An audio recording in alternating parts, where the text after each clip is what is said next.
Before we go any further, put your hands over your ears right now. Cup your palms tight against your head. Now listen. Do you still hear it? That faint, high-pitched whistle. That persistent hiss that doesn't come from the refrigerator or the traffic outside. It comes from inside your skull. If you heard something just now, even a tiny ghost sound, then your body just shouted a warning that most doctors are trained to ignore. Read those words on your screen again. If your ears ring, something is missing. That is not a metaphor. That is a clinical fact. And the title of this video asks, Constant ringing ears? Your body is missing this nutrient. Let me tell you about Eleanor. 71 years old, retired librarian from Manchester.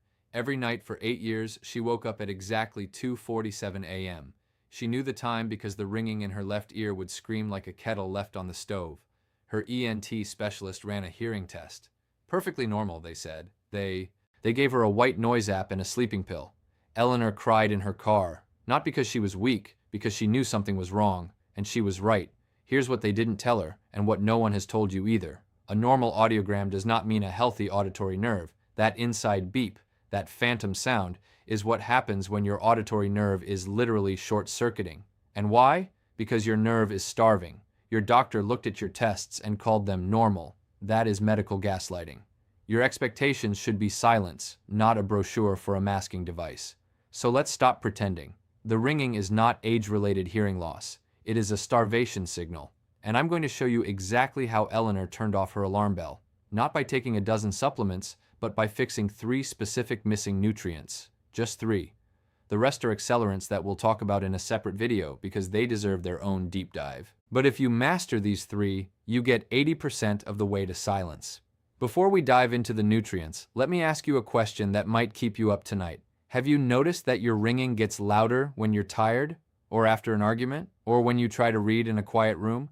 That's not your imagination. That's the clue your body is screaming at you. The volume of your tinnitus is directly tied to the health of your nervous system's fuel supply. And the fuel tank has been running on empty for years. Let me tell you about a second person. Not Eleanor, someone else. Let's call him Frank. 68, retired truck driver from Ohio.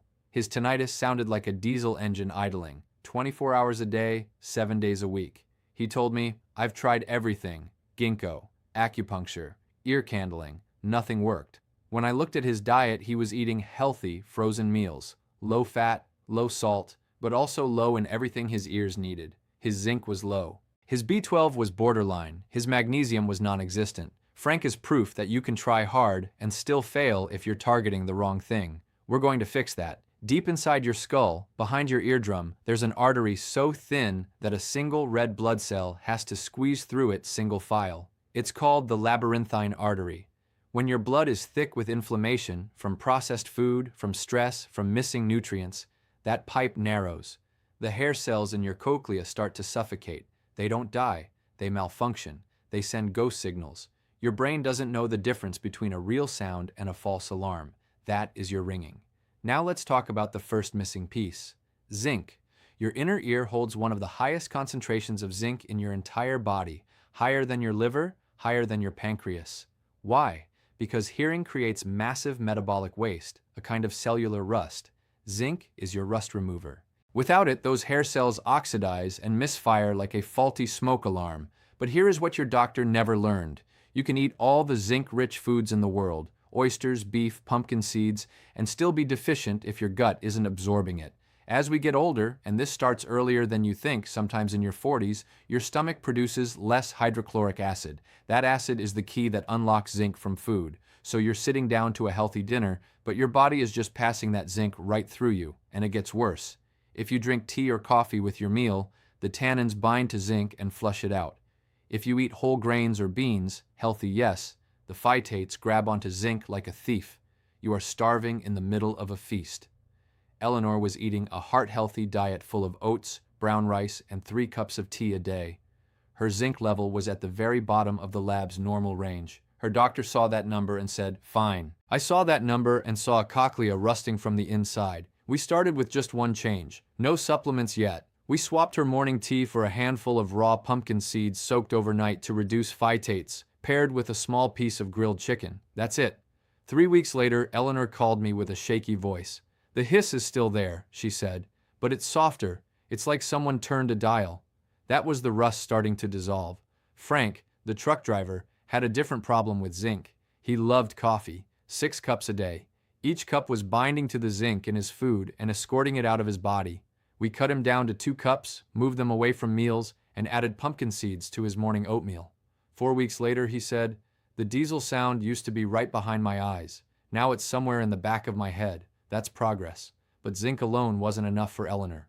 Because even with perfect zinc levels, you can still have ringing if your nerve insulation is gone. Imagine a high-voltage power line. If you strip the rubber coating off that wire, it doesn't just hum, it sparks, it buzzes, it throws electricity everywhere. That is your auditory nerve when it loses its myelin sheath. And the nutrient that builds that sheath is vitamin B12. Here's where the system fails you again. The standard B12 blood test measures total B12, most of which is bound to proteins and inactive. Your nerve needs the active form, methylcobalamin, and it needs enough to cross into your inner ear fluid. The lab's normal range goes down to 200. At that level, your myelin is already cracking. I don't care what your lab slip says. For anyone with chronic ringing, the repair zone is above 600.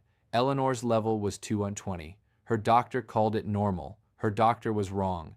We got her above 600. That's the repair zone. Don't accept normal if you still hear ringing. After a certain point, your stomach loses intrinsic factor, a protein that grabs B12 and escorts it into your blood. Without it, you can eat steak and eggs all day and still be deficient. So we added a second change. Sublingual methylcobalamin, drops under the tongue that bypass the stomach entirely. We kept the zinc protocol going. 6 weeks later, Eleanor called me at 9 p.m. crying, not sad tears. She said, "I just watched a documentary with my grandson. For the first time in years, I didn't have to rewind because I missed the dialogue under the ringing. That is myelin repair." Frank's B12 story was different. He wasn't deficient in total B12. His level was 450, which most doctors would call fine. But he had symptoms of deficiency.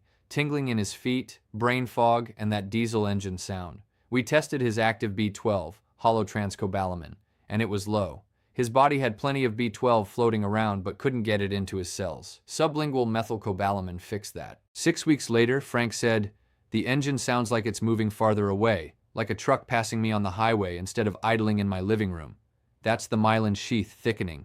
But there was a third problem. Even with zinc and B12 working, Eleanor still woke up at 3 a.m. with her ears roaring. That brings us to magnesium, the brake pedal for your overactive nerves. Your brain uses a chemical called glutamate to transmit sound signals. Glutamate is the gas pedal. In a healthy ear, a little glutamate fires the nerve, you hear a sound, and then magnesium pushes the brake pedal and everything calms down. When you're low on magnesium, the brake pedal is broken. Your auditory nerve keeps firing and firing, even when there's no external sound. That state is called excitotoxicity, your nerves literally excited to death. The ringing gets louder at night because your body's natural anti-inflammatory repair cycle kicks in around 2 to 4 a.m. Without magnesium, that repair process actually amplifies the phantom signal. Your brain thinks, "There's damage, I'd better turn up the volume." Most people are walking around with subclinical magnesium deficiency because modern farming has stripped it from the soil. And the common form in cheap supplements, magnesium oxide, is barely absorbed. It's a laxative, not a nerve calmer. Eleanor had been taking magnesium oxide for constipation.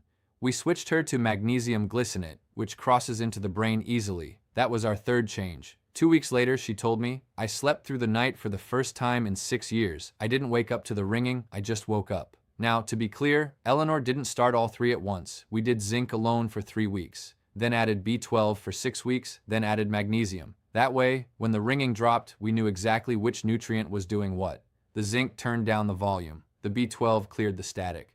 The magnesium stopped the 3 a.m. alarm. By week 12, she called me from her grandson's school play. She didn't say hello. She just held the phone up so I could hear the children singing. Then she whispered, "I can hear every note."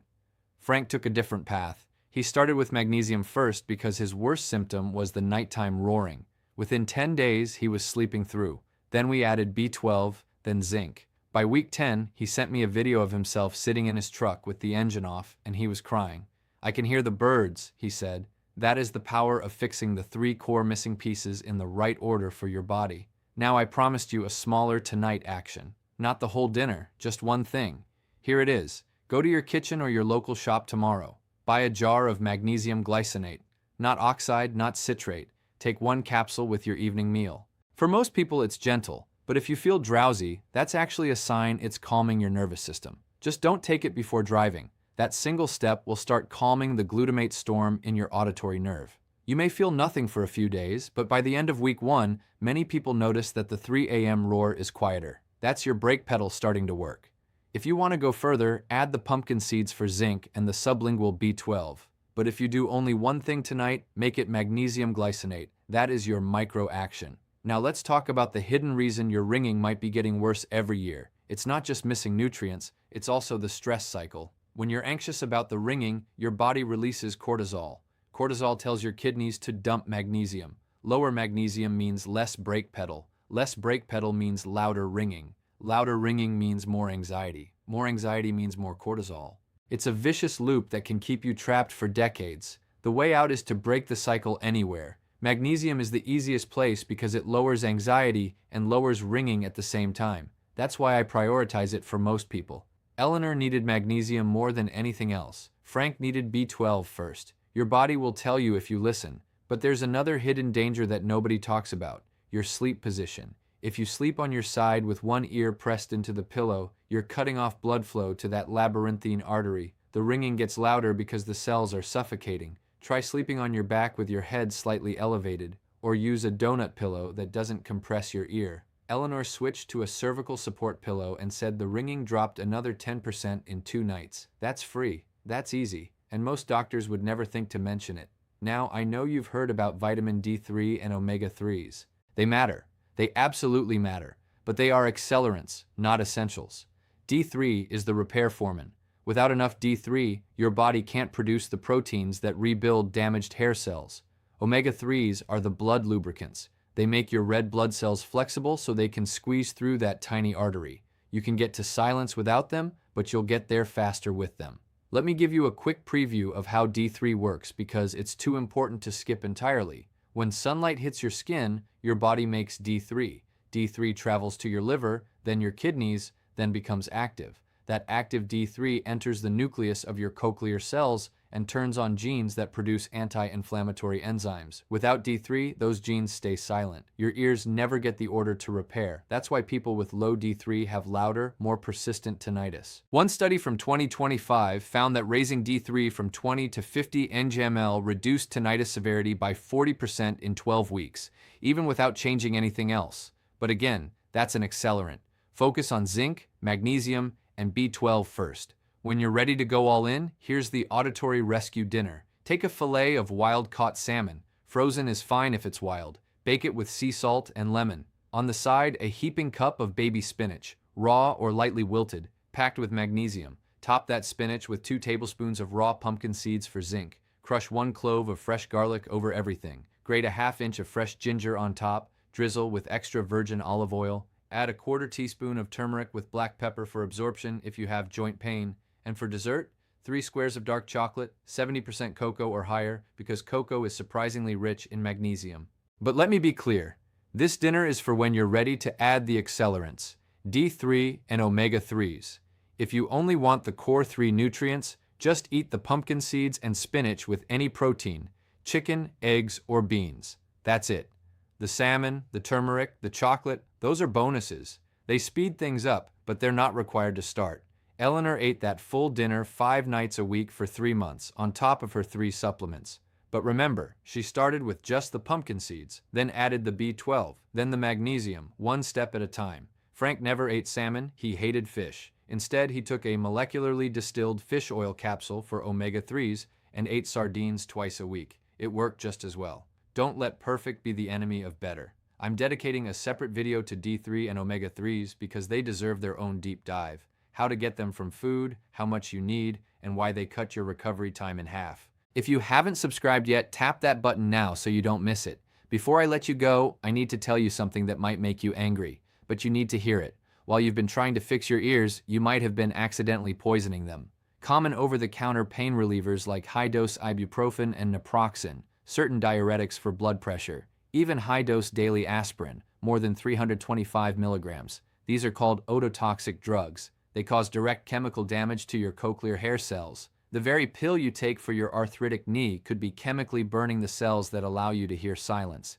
If you're taking any of these regularly, talk to your doctor about alternatives. Natural anti-inflammatories like curcumin and boswellia worked for Eleanor without the ear damage. Frank was on a prescription diuretic for mild high blood pressure. His doctor never mentioned that it could worsen tinnitus. We worked with his physician to switch to a different class of medication, an ACE inhibitor, and within a month, Frank said the ringing dropped another 20%. That's not alternative medicine, that's smart medicine. That section alone has made thousands of people share this video because no one told them. Now you know. So here's what I want you to do tonight. Not the whole dinner, not all 3 supplements. Just this. Take 1 magnesium glycinate capsule with your evening meal. That's it. Then tomorrow, look at your medicine cabinet. Check for ibuprofen, naproxen, high-dose aspirin, or furosemide, a common diuretic. If you see any of them, don't stop taking them without your doctor's approval, but make an appointment to ask, is there an alternative that won't hurt my ears?